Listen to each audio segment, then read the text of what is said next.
Now, stay on here. We live on Facebook on the screen. All right. So it is Sunday, December the 20th, 2020. Soapbox Sunday. I'm Dan McKinley, and I have Crystal Garland. Crystal Garland with me today. And today we're going to be talking about suicide awareness. Now, before we jump into that, we about 5 days away from Christmas. So all those procrastinators out there, you got a good 4 days left where you can go out and get some gifts and all of the things that you may need for the holiday. I hope that everybody have a good Christmas and a safe Christmas. Um, COVID is still out there running rampant. A lot of people sick still, people hospitalized, and I would want everybody to be safe. Right. But today's topic, like I said, is we're going to be talking about suicide awareness. And I wanted to bring this back up because September is Suicide Awareness Month, but we kind of do a little bit in September and then we kind of forget about it. So I wanted to bring it back up so that we could talk a little bit, keep it fresh in people's minds of things to anticipate. Um, I did put together a little PowerPoint presentation so that um, we can kind of go through a little bit of information. It's not totally in depth, but it hit on just some points that I kind of think are important. Now, me doing this, I have a history with law enforcement, military. I've seen a significant amount of death, um, significant amount of suicidal attempts, a significant amount of successful suicides, Mm-hmm. and generally people who commit or attempt to commit suicide. There's, I want to say, there's some warning beforehand. Um, I've had experiences personally that I'll go over where I actually know two people who committed suicide and lost them.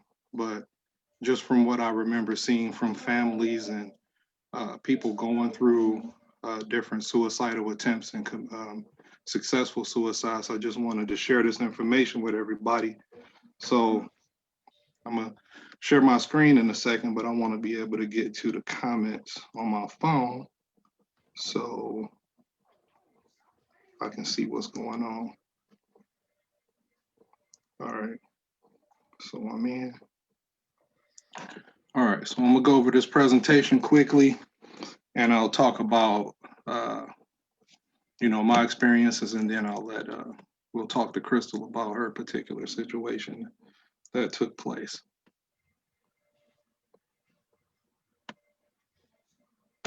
Let me take this back to the beginning.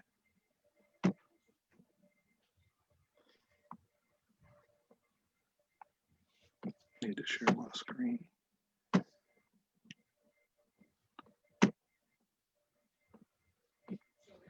All right.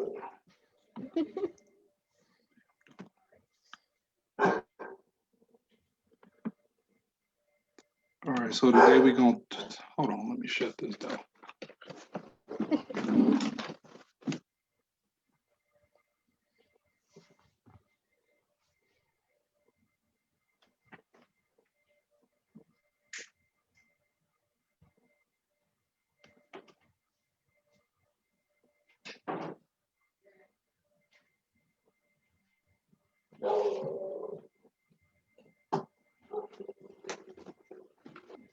All right, sorry about that. Going crazy.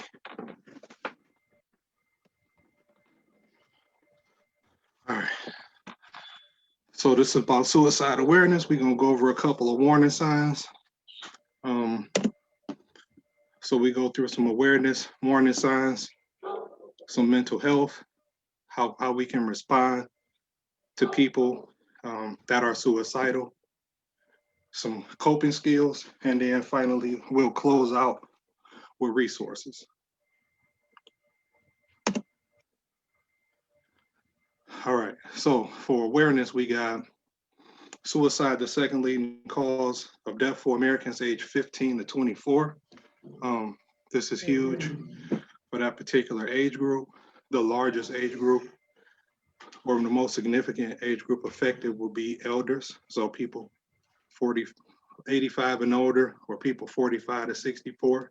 That's where we see high levels of suicide committed.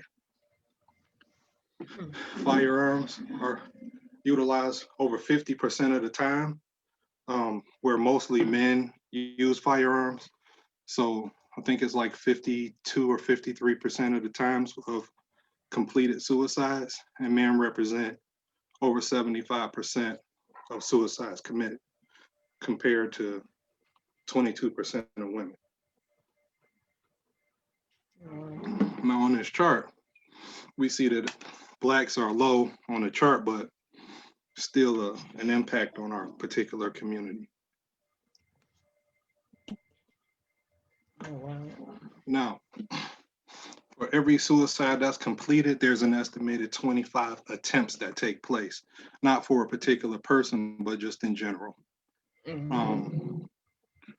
Risk of attempted suicides are greatest among young females, and suicide rates increase during times of economic crisis, kind of like what we're going through now, where people having a lot of trouble with money, unemployment being cut off, people kind of suffering, not being able to work. So it's another reason why I kind of wanted to look at suicide today. Yeah. Now, poisoning, most common among women, generally meaning they take some kind of pills or something like that to attempt suicide. We saw an increase from 2005 and 14, 45%, where suffocation or asphyxiation was the main cause of suicide attempts that were taking place in the US.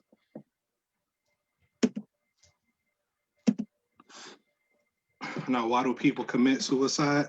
Now, this is not a extensive list. This is just some things. Some people suffer from mental health. We have some financial distress, which cause some people to commit suicide.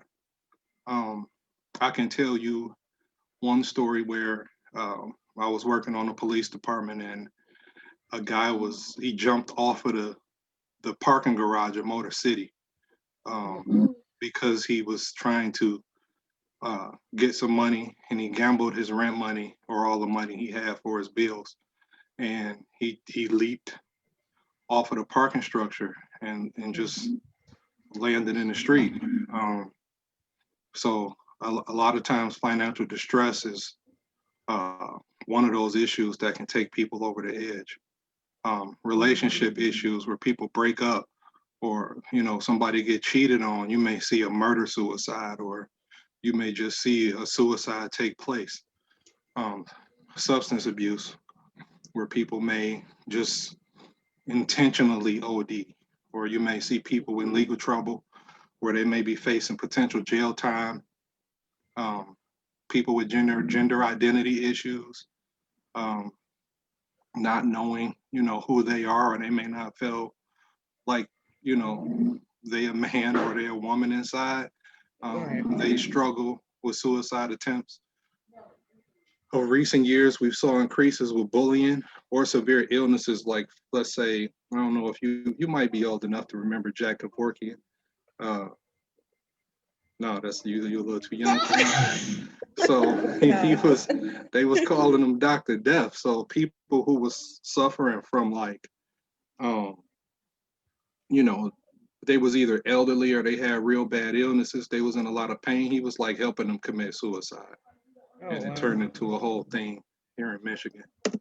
So some mental health issues that people suffer from, in conjunction with I would say alcoholism or substance abuse, that could lead to potential suicide, would be depression, bipolar, post-traumatic stress, or schizophrenia.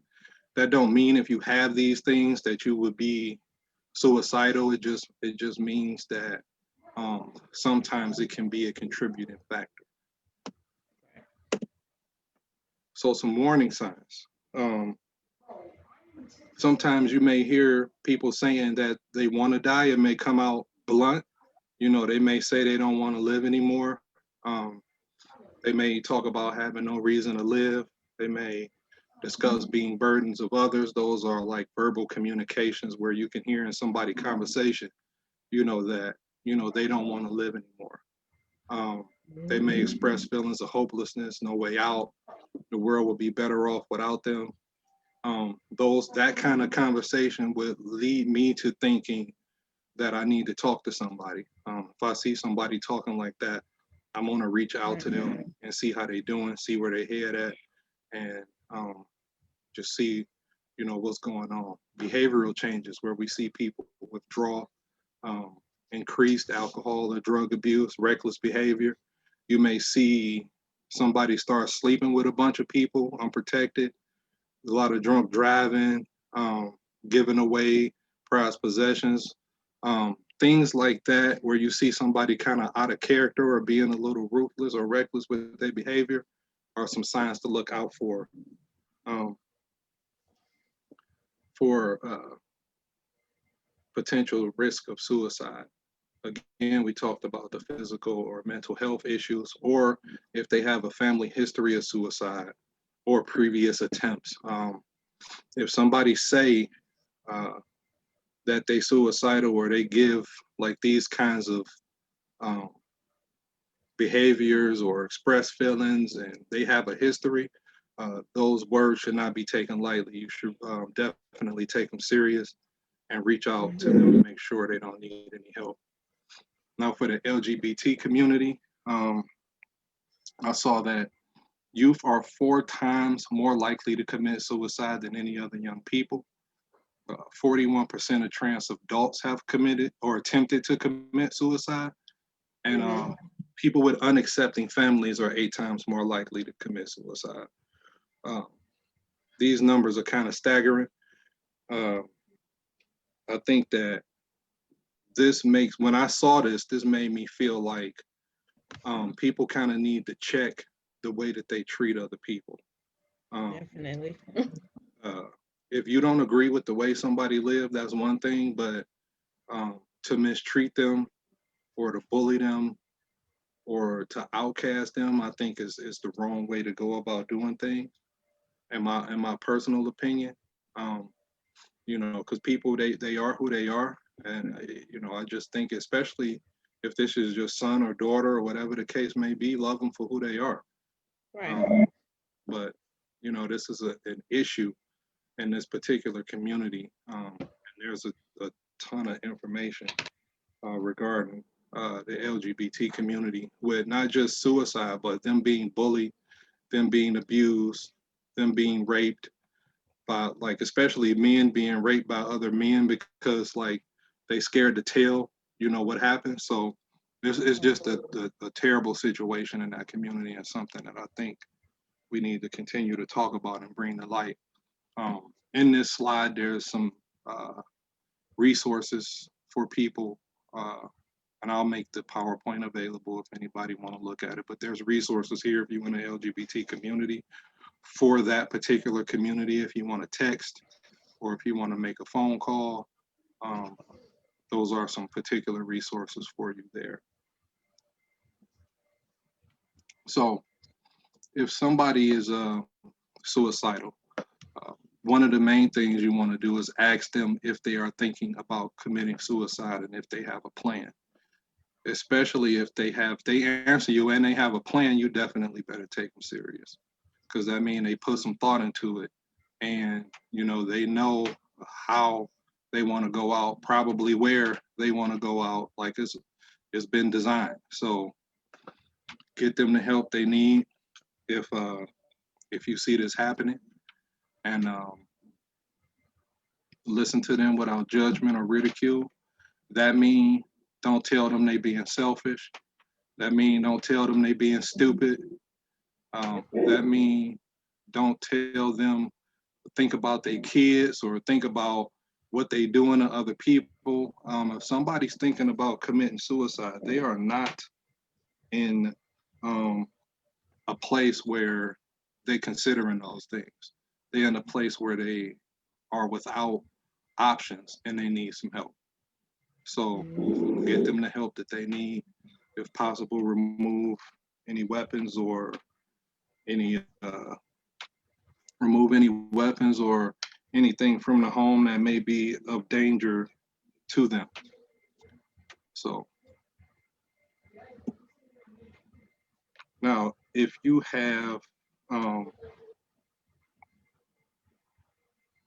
somebody that committed suicide, um, and you're a survivor, and you know somebody that committed suicide, chances are you are going to need some help. So I recommend getting professional help, or you could join a group. There's a lot of support groups out there. These things, generally don't cost any money. You could utilize an existing support system. You need to accept the emotions that you go through, which will be anger. You'll go through um, shock. You'll go through, you know, some kind of mourning. It'll be a lot of different emotions that you'll feel when somebody commits suicide and you knew them personally. And then the last thing would be self care, and that'll be making sure that you have uh, proper hygiene, making sure you keep up with your hygiene, making sure that you get sufficient sleep, and making sure that you get proper nutrition. So when you're in a really down space, you kind of want to make sure you can do the best that you can to kind of keep your self care up.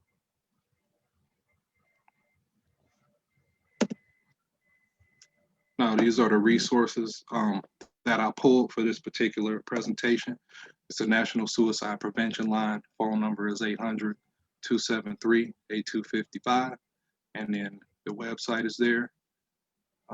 The American Foundation for Suicide Prevention, their website, and then the Trevor Project, which was an LGBTQ site for anybody that need help in the LGBTQ community.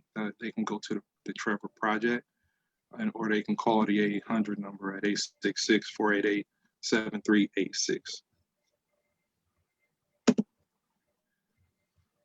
Then more resources is suicide awareness, voices of education, which is SAVE, the American Psychological Association, that's just for some coping resources, and then After Suicide Resource Directory, which is another group of resources so people can get help after experiencing going through something where somebody committed suicide. And that's it. Oh, man.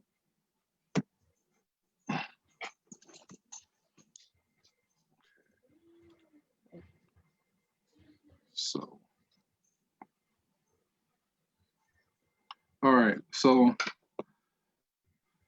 I wanted to go through this today just to kind of talk about some suicide awareness and kind of give people just a general overview of, some things to look for or some things to kind of think about, if they notice somebody down or they hear that those kind of things that people may be saying or doing that may make them question that somebody may be suicidal. So I've had two people commit suicide. One was a barber that I had years ago. I was in a chair and he started uh, he started asking me how people commit suicide. So I had probably been on the police department for a couple of years and I saw more than my fair share of things.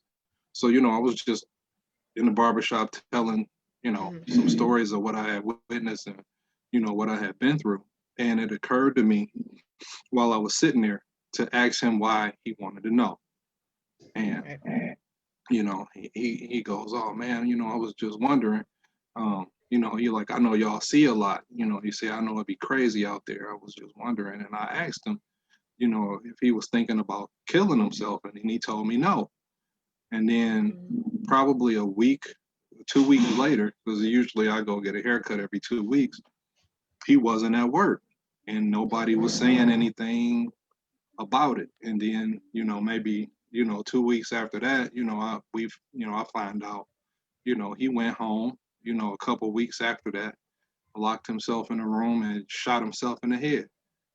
And I would say after that, I kind of felt like for a long time, did I do enough in that chair? Like I was kind of blaming myself for what had happened. Like, did I say enough to deter him from wanting to do that? And one of the things you can't do is beat yourself up over people who commit suicide. It's really not your fault. Um, as I remember, after kind of telling him those stories, I started to tell him some unsuccessful suicide attempt stories where people didn't live, where, gunshot victims didn't live, or, people had tried to hang themselves and they didn't, not that they didn't live, but they lived. So people had shot themselves and lived, and tried to hang themselves and lived, and like people found them. And, I was trying to, my attempt at the time was to give them a horror story, but, it didn't work. And a lot of times it kind of eat away at you over the years, is always think about like, what should I have said? Like, did I do the right thing?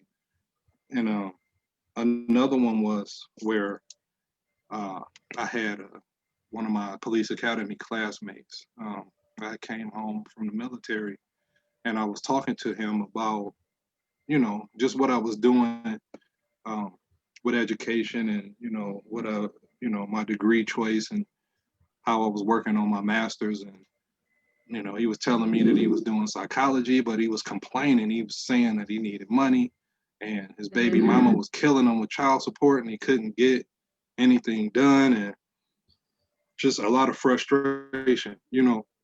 So, we was back and forth on the phone, kind of talking about, little side things that he could do, to make some money. And, I thought, we had a decent conversation, but he was known to complain. So I didn't think too much into him complaining, because he always complained. So probably a couple weeks after that, I get a phone call, that was drinking in his basement and had shot himself, and, shot and killed himself. And a lot of that for me was anger, because I'm like, why didn't he talk to anybody? Like, why didn't he reach out for help? Why didn't he do this? Why didn't he do that? But and come to find out that he did actually say to somebody, I'm thinking about killing myself. And the person blew him off. And the reason, why I always tell people, even if, no matter who the person is or what they going through or what they say, if somebody tell you something like that, take them serious. Because you never know what people are going through, and what kind of suffering like people dealing with. And that guy suffered a lot, who he told, you know what I'm saying? I remember like it bothered him, for years afterwards, that he didn't take action on being told that information. So that's, why I wanted to do this today, is just to kind of give people some insight on, if somebody say something, uh, you don't know what people going through, you don't know what they're dealing with. Sometimes people are not familiar with mental health, and they may not know that somebody's suffering from depression, or maybe suffering from major depression, and you can't positively think your way out of that shit. Like, you need professional help to get out of a depressive state if you are clinically depressed, and it's just not something that you can overcome. So that was my reasoning today, to kind of go over it and kind of talk about these things. But also, you showed some interest, so I wanted to talk about your story and what you've gone through. So please reintroduce yourself, tell the people who you are. Oh, Crystal Garland. We're cousins, and I showed the interest because a lot of people in the family don't know this, but I actually had 6 suicide attempts and probably 3 hospital stays. And I just finally got to the point a year ago where I made up in my mind that suicide wasn't an option. The very first time I tried to commit suicide was in 2005. I wasn't Hmm. nothing but 15 years Wow. old. And surprisingly, it was relationship related then. Hmm. But even though it was relationship related, I had childhood traumas that was bothering me. And that day when I had that relationship issue, I just kept thinking about everything I was going through. I kept thinking about how, as a kid, I felt like an outcast. I felt like I wasn't welcome. Then it's like, oh, I get into this relationship and this person do this to me. So I took 2 bottles of Tylenol and hopped in my sister's car.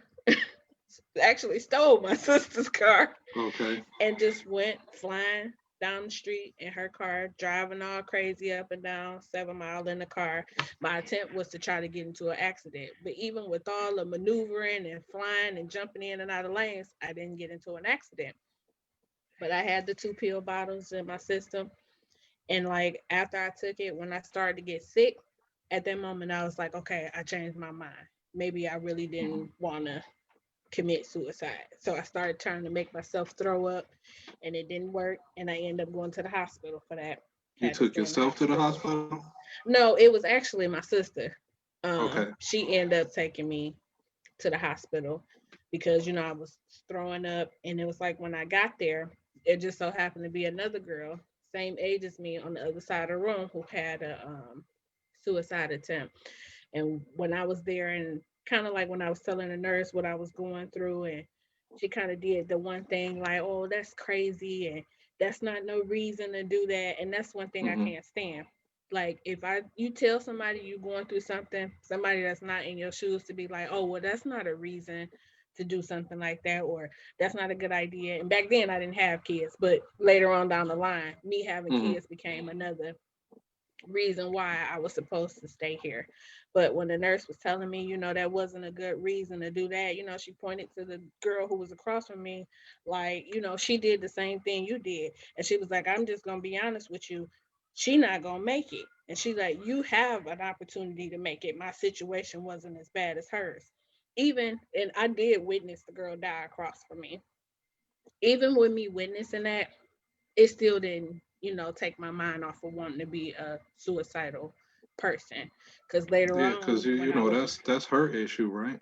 right, and I don't know what she was going through. Anything could happen. But later on, when I got older and it happened again, I had a situation to where a lot of people don't know this. I had got raped before. And the guy who raped me, he was fresh out of jail. And it's all because I was catching a bus from the east side, and I had just moved into Uncle Kenny's house. So I was Hmm. catching the bus from the east side to the west side. I just wasn't thinking straight this day, and I let this guy talk me into walking to his house to use the telephone. Because at back then, my mama had a cell phone to where like certain cell phones or house phones could get through on the phone. It was pouring Hmm. down raining. I was trying to get a ride. Let this guy talk me into walking to his house, and he ended up taking me in the backyard, and it was a different story. Threatened that Hmm. if I told anybody, he would look for me and kill me. And he was trying to get me pregnant and told me if I Hmm. was to get pregnant and have an abortion, he would kill me. And I end up getting a bunch of diseases. Like I had a bunch of STDs and all kind of stuff. And it made me want to commit suicide again. I'm like, okay. Luckily, I didn't get the AIDS or the HIV or nothing like that, but it got to the point to where this man had threatened my life. I was scared to go to the east side because at the time I had a best friend. I Hmm. would not go see her for nothing. Like I'm not coming back to the east side. So I stayed off the east side for a whole year because I was terrified of what might Right. happen. So it's just like whenever I get in my moods, I start thinking about everything. Am I outcast? So emotionally, what are you going through at that time? Um, So, well, when you emotionally, after that happened and now you like I've been violated. Um, I can't. Do it make you feel like you can't live with yourself? Like what was you going through at that time? yeah, and at that moment, I beat myself up because I'm like, come on now, you was old enough to know not to walk down the street and go with no man, but I for some reason, it was pouring down rain and I was soaking wet. I wanted to get out the rain. The bus wasn't coming. And it's just like that day, because it later on, it ended up giving me fertility issues, having all that stuff. So I'm like, why wasn't you thinking? So that's another thing that pushed me to suicide back then. And I took a bunch of pills that day, because this is like, really? It was just like I was a dummy. I was this, I was that. Like, come on now. You wasn't a toddler. You wasn't a elementary school. I was in high school and I walked with this man. So I just was feeling like I should have known better. So it was just like, maybe what happened that day, I was feeling like I deserved that, because I should have been thinking more clear and I should have known better. But Nobody deserved that. So I right, hope but you at don't the feel time like when that it today. happened, Yeah. because I had a history of lying about my age too when I was younger to older Mm-hmm. men. So when that happened, that wasn't a situation to where, hey, this was an older guy. Mm-hmm. I wanted to lie about my age, but I started thinking about it like, what if this was what happened to me back in the day, just trying to lie about my age to Mm-hmm. meet older guys. So it was like, after that, I stopped lying about, my age to men after the whole rape Mm-hmm. situation. But back in 2015, that was like the worst suicide attempt I had ever had. I was getting ready to go to jail. At this time, I got 4 kids, and they was trying to give me 5 years, and I'm just like, it wasn't, how they was trying to make it out to be. That wasn't the case, and I actually wrapped a rope around my neck and hung myself. And the crazy part about it is, when I hung myself, the person who had pushed me to that point, when they found me and they finally got all the ropes off of my neck, and it was a kind of jacked up because my son Caden at the time, he was the one who found me gasping for air and basically hanging with the rope around my neck. So the other person, the adult that was there, I'm not dropping no names, but when Okay. they found me, it was kind of like, oh, you stupid, you dumb as fuck, and nobody got time for this. I don't mean to cuss, but that's what they had You said can to me. go ahead. Say how you Yeah, say what you he feel. was like, he was kind of like, oh, you stupid, you dumb as fuck. That's the type of shit you want to do. And I, Kaden sitting up here looking at you like that. And in the mix of the hollering and telling me I was stupid and I was dumb, I just bust out crying and I ran in the bathroom, jumped in the bathtub, took pills and filled the tub up with water. It's like hanging didn't work. Now I'm ready to drown and pass out. So I'm just in the bathroom screaming, crying, and this person hollering at me, basically telling me to shut up, and they ain't got time for stupid stuff. And it's just like, what do I do? Now I'm being told I'm stupid because I'm having this emotional breakdown and I don't know what to do with myself at this point. I don't know if I'm overreacting. I don't know if I'm wrong or not. But I'm going through so many emotions. I'm like, I done spent all these days in jail. I got more jail time hanging over my head. I'm on probation and all this stuff I've had never been through before. I just didn't know how to cope and deal with that. And then I go back to, well, what about what happened back in 2007 or this. I started thinking about everything, and I had those moments. Mm-hmm. Maybe the world would be better off without me. Oh, what kind of influence am I to my kids? Because I don't know how to handle my emotions. So when they going through stuff, I can't give you no advice because I don't even know how to, help myself. So at the moment, it was just like, what kind of parent could I be? So it was just like, hey, if I'm stupid, if I'm dumb, I don't deserve to be a parent. And I don't know if we was Facebook friends at the time, but during that time, I actually took a picture of all my kids laid out on the floor, sleep, and I posted that picture of them, and I was like, maybe they would be better off without me. So it was like that picture that I posted of them sleeping. I and it was like I didn't really get no reaction to it, but that night, that's why I say it's a difference between suicidal people and people who commit suicide. At that moment, I felt like if somebody respond to what I said, that would stop me from doing what I That's wanted to you. do. Yeah, that's you reaching out for help. Yeah, Yeah. luckily it was Tamika who called me and asked me what was going on because I had a suicide attempt with her before while I was pregnant. It was just like so much that I was going through. But when I put that post up, I was just like, this gonna determine my life in the next few seconds if somebody comment or not. But luckily when she said something to me, I kind of, calm myself down and talk myself down. But yeah, it's been 6 times. And it was just like the only thing I would do was like take pills or drink a bunch of cough syrup. Like one time I did something stupid where I tried to take a household cleaning, like cleaning product, but it that didn't work. So I'm like, in the back of my mind, I'm like, as many suicide attempts I've had, no matter what I do, I've never died. So now I started thinking to myself, like, well, maybe I'm here for a reason. Maybe there's something I'm set out to do in life. I don't know what it is, but it's just like I keep trying, but I never die. Well, let Or I me let never, me let me ask you this: have you learned how to cope with your emotions? Like, is that something you figured out? Have you ever yes, tried to yeah, I go to have. counseling? So yeah, I was, and yeah, it was bad. Like I was going to counseling, and I had actually had, well, they had diagnosed me with PTSD. They did tell me I had that because I got a habit of constantly reliving terrible moments in my Right. life. So at the time, the psychiatrist that I was talking to, she had a name of the girl that was part of one of my issues. I wouldn't let her call herself by her first name.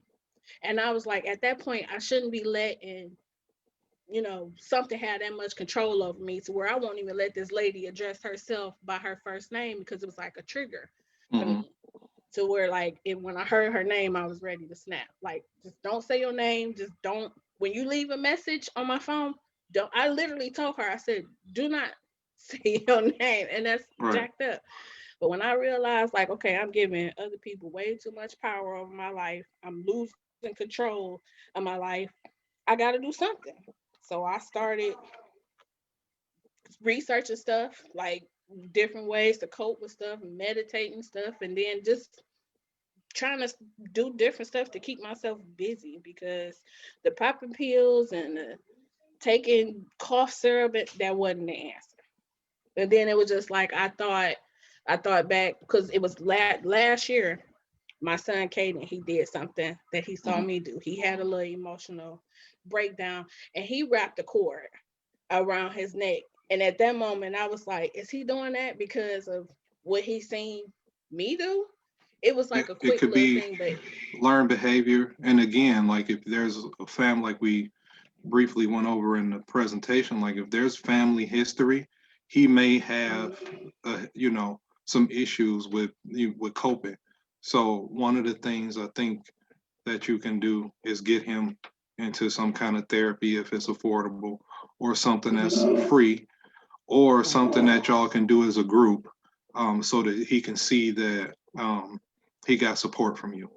Hmm. Yeah, because and I was kind of blaming myself for that because he would start Mhm. doing, like, he was lashing out a lot. Like one day he was trying to scratch his eyeballs out, and he was scratching on his body and himself, and I was just like, this is my fault. I'm like, this is It's because, not your fault.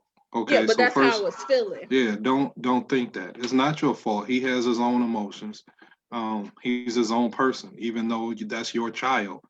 Right. He interprets things on his own, and he goes through things in his own mind. So Right. I think what's important is to make sure that he get the help that he needs, so that he can learn how to manage his emotions a little better than what he's doing, so he not lashing out, so that he not doing anything violent or anything like that. I think that's what's important. What I don't want you to do is think that, anything that they do bad is your fault because you did something wrong before. Hmm. You're Right. learning, and just like you're learning, they can learn to be better. So, Right. first of all, I just want to tell you I'm proud of you for coming, Thank you. to where you are today from where you came from. That's big. And another big thing is to sit up here and talk about it. You know what I'm saying? Yeah. It's good to kind of reflect and get it out. Talking through things is important.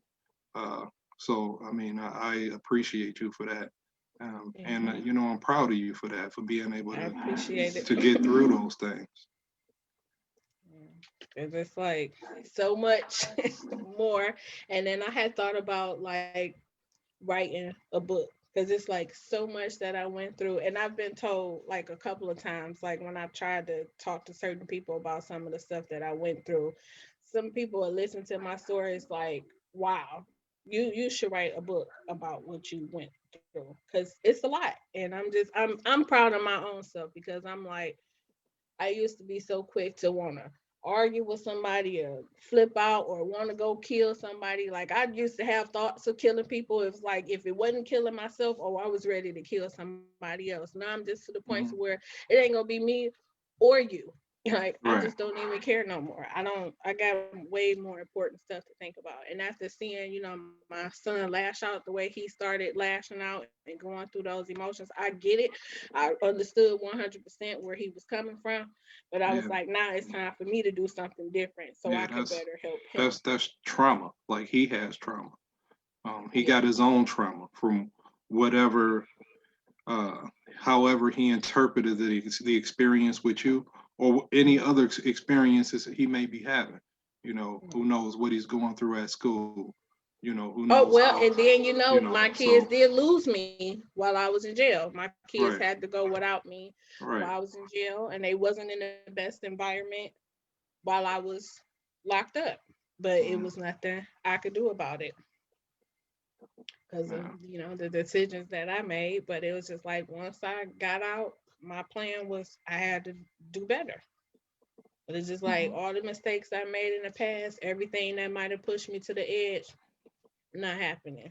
It's just like I could sit and talk with myself and be like, nah, I'm glad you didn't do that. Cause sitting looking at where I'm at now, I thought my charges was gonna ruin my life. I thought my life was over.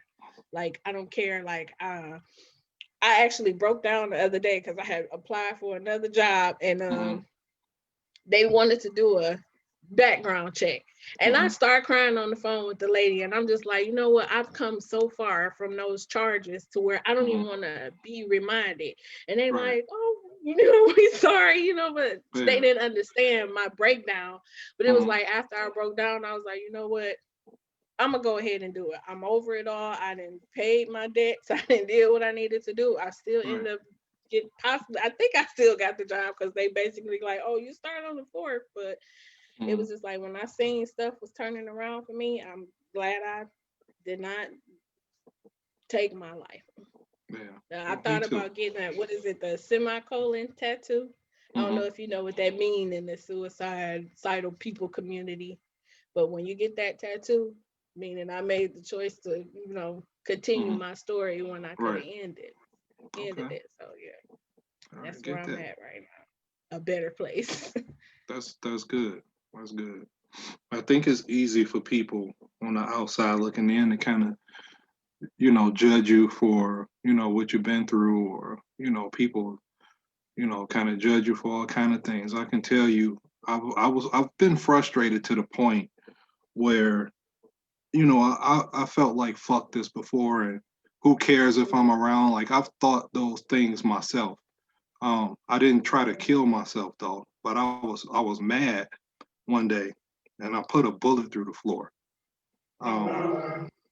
I was that pissed off, and but I was thinking, you know, going through the motions of, I don't want somebody to find me, and I shot myself or done something to myself. I'm kind of thinking, me processing things.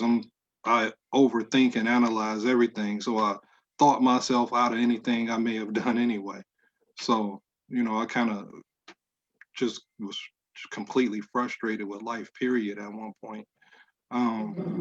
Because actually, it was a time where my apartment had caught on fire, and me and Candace was like living separate, and uh, I had to move back in with my mama, and anybody know me know that I don't want to live with my mama. So Right. it was just, you know what I'm saying? Like I love my mother, but we can't stay together. Right. So Right. it was just hard. You know what I'm saying? It was hard for me, and just to think it was just one of them down times I had. But even today, like when I was doing this presentation and putting this information together, it was hard Mhm. I'll say that it was hard for me to just put the information together because it took me down such a dark place of, just all the families and people I've had to deal with that committed suicide and that had, all of these things happen to them. And you was, when you mentioned trying to hang yourself, my brother-in-law came on a ride along one time, Mm-hmm.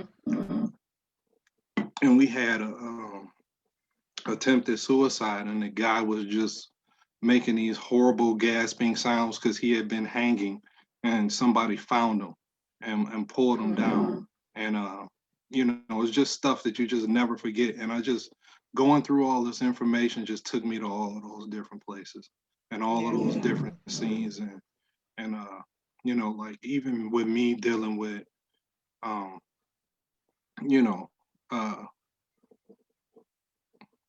dealing with the different people and experiencing all these things, and even with the suicide bomber situation in Iraq that we had. Mm-hmm. And like I had to like talk to my therapist about it, just doing this Yeah. presentation and being able to present this information to people just because it had me in such a fucked up space.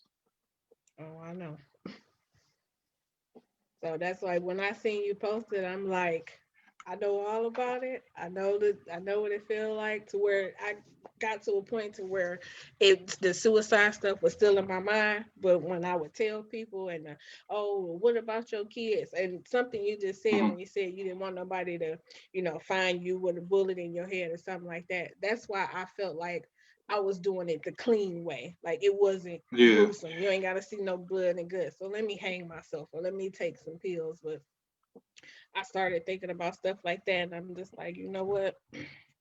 It ain't worth it. I'm in a different place in a different space and I'm just like uh, I want to talk about it because I used to couldn't talk about none of this stuff because I was so worried about what people might say. You had some people on the church side that was, oh, that's a sin. Oh, you and I'm just hmm like, okay, now I'm being told I'm sinning. Oh, what about your kids? What your kids supposed to think?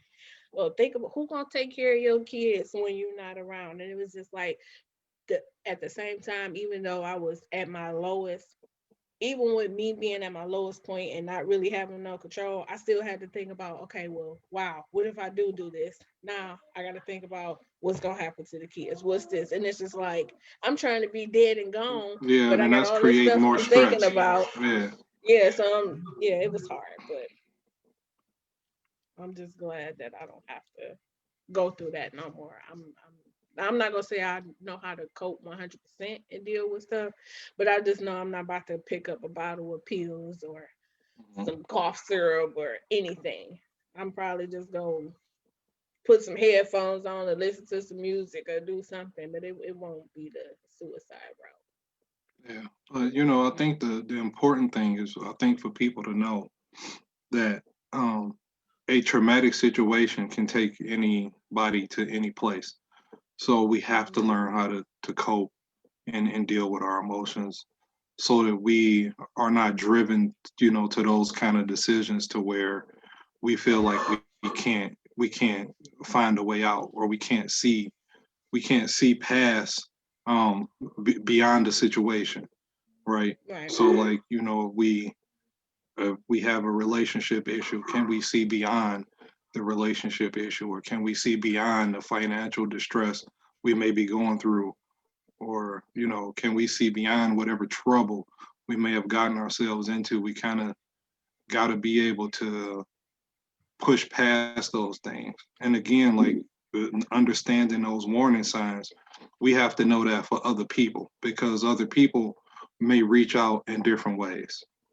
Mm-hmm. um, like I said, I had a guy just flat out ask me how people killed themselves, and I didn't know that he, at the time, I didn't know that he was reaching out for help. Like, I thought, that was the case, Right. but I wasn't really for sure.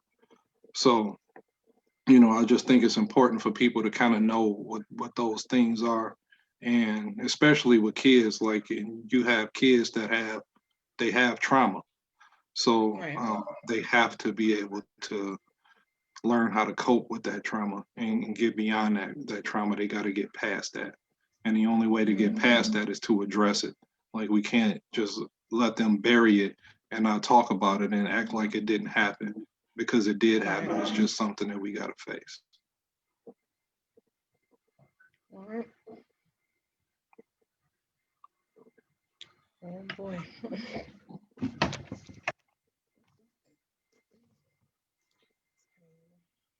So you got anything else for us?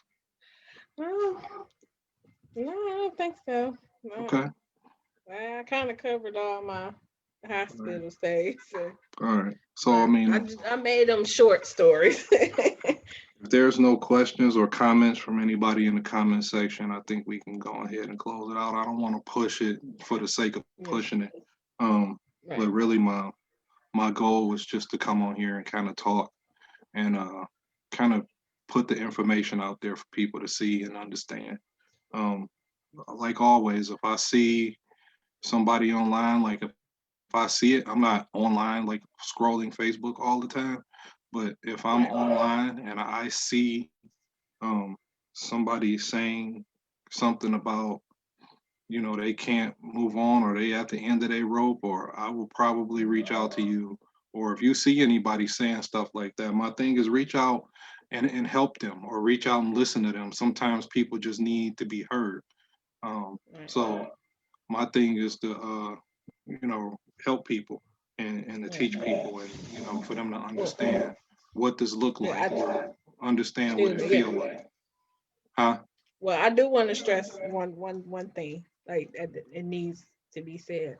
Like if somebody do reach out to anybody, the worst thing you could do is tell them they're making a dumb decision, or to tell Mhm. them to think about somebody else. If at least just listen to them, but just don't let that be the first set of advice you give somebody else, that they making a bad decision or you're stupid or you're selfish. Because those were some of the things that just pushed me like, oh, you gonna call me stupid? Oh, now I'm so okay. Now I'm really about to show you. Because those are the kind of feelings it used to give me when people said it to me. It made me want to do it even more because I felt like, oh, now you want to talk about me and call me dumb. And it's just like, you're not helping me. So, you know what? I don't even care. Because sometimes a lot of people will do it to hurt people that give them the impression they're not going to be bothered if you do Mhm. it or not. So some people go ahead and do it just to see, if you're really going to be hurt or not. Yeah. Because I know sometimes those were my thoughts. Oh, you're not gonna care if I'm gone. Let me try and see how you know you really feel if something happened to me. So yeah, just I mean, watch how you word stuff when talking to somebody having suicidal thoughts. yeah, shit. Yeah, people do that, and Yeah. a lot of relationship situations I saw that people, um, where the living spouse will say that they wanted the other one wanted to hurt them, or um, they say we'll see how you feel when I'm gone, or it was some kind of statement made. Mm-hmm. So I want people to just be mindful of those things. That people will make statements and they are not bullshitting with you when they say it. They mean it, and I would just continue to stress to take it serious. Like I said, if anybody got any input, if you didn't get to see the presentation, you can watch it after the fact. And if anybody got information to add or anything of value to put in it, I'll add to it. Again, I was trying to keep it short because I didn't want to have it Yeah. go for a full hour or nothing like that. I just wanted to make it to where people could digest some information, where some of the key points, and just get some value out of it. Right. So um I don't see anything in the comments. Let me make sure I'm not just missing stuff. You got a lot of people praising you, just so Oh. you know, if you're looking in there. So people are proud of your come up. Oh, I And so appreciate that. it's good to see. So I want to say thank you for coming on. I don't really see anything. I see some Candace putting some information in the comment section, but um, again, I just want to say thank you for sharing your story. It was somebody, Thank you for Nicole is having me. saying thank you for your amazing story. Um, that's, everybody don't know that, and people don't know. Um, if you've ever been a victim of anything, it's hard to get out of the funk of that. So like it's hard, you know, uh, getting comfortable with yourself again. When you feel like, you've been taken advantage of, it's a difficult situation to get past, and it take a lot of time. So Right. again, I just want to thank you for coming on. Thank you for sharing the information. Thank you for You're sharing your story. welcome. I love you and I'm proud of you. And, Love you too. Thank keep you. making that progress towards healing, and make sure that, Right. your kids, you know, get those conversations and get that help that they need so that they can learn how to cope as well. Right. Um, and I'll say this, I've told you this before, write that book.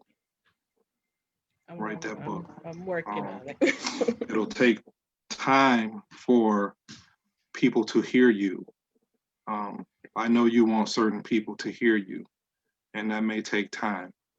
And Mhm. then understand that they may never be in a position to hear you, but you need to get that information out and off your chest so that it can be heard. You have a hell of a story, and I think Right. it's worth telling, because there's a lot of Mhm. girls out there, that may have those same feelings, those same emotions, who may have been through those same things, and you had a lot of information. I think that'll be beneficial to them.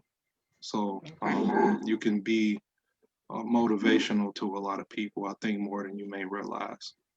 And I hope you know that somebody loves you. So Yeah. Maybe that's my purpose. could be, it could be. So um, thank you. Thank you for everybody that tuned in to watch us. This video will stay up. Um, if anybody got something to share, or you got a story to tell, or you want to contribute to the conversation, please do. Just like and share the video. That'll help us out. And we'll be back next week. Thank you again for coming on with me and talking Thanks with for me. It's having greatly me. appreciated. All right. All right. See ya. All right.